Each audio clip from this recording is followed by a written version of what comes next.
Сүйін Абдуллаевич, мына азыр баяндамачы да аябай жакшы баяндама жасады. Кыргыз Республикасынын кылмыш жаза кодексине 209 беренесине өзгөртүүлөрдү киргизүү боюнча мен толук колдойм. Себеби бул мыйзам бүгүнкү күндүн талабына өтө керек болуп турат. Мына бүгүн ушул жерде мына биздин президенттин жогорку кеңештеги өкүлү Айсулуу Дөбөтбаковна отурат.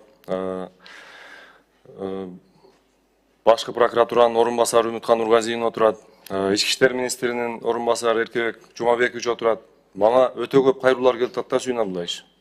Мына Бишкек шаарынын ушул мурунку Көк Жар айыл өкмөтү, азыр Октябрьский району 172 контур боюнча мына укук коргоо органдары сиздер да жазып алсаңыздар болот.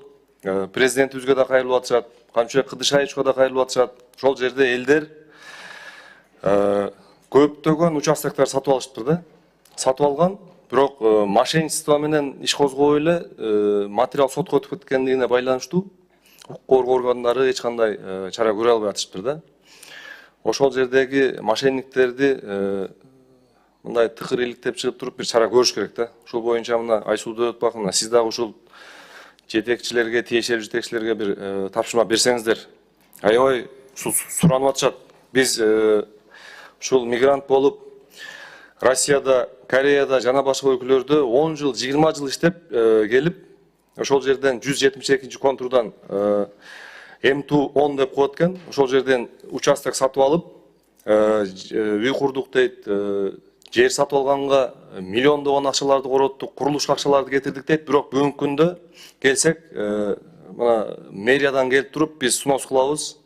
Силердин сатып алганыңарды эч кандай билбейбиз. Бул жер муниципалдык жер деп туруп ушундай талаш болуп атыптыр да. Ушул боюнча бир катуу бир чара көрүш керек да. Анан бул мыйзам боюнча менде суроо жок, колдойм.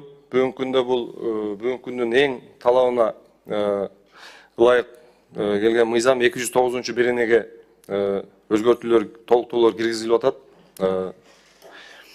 Мен колдойм. Рахмат чоң.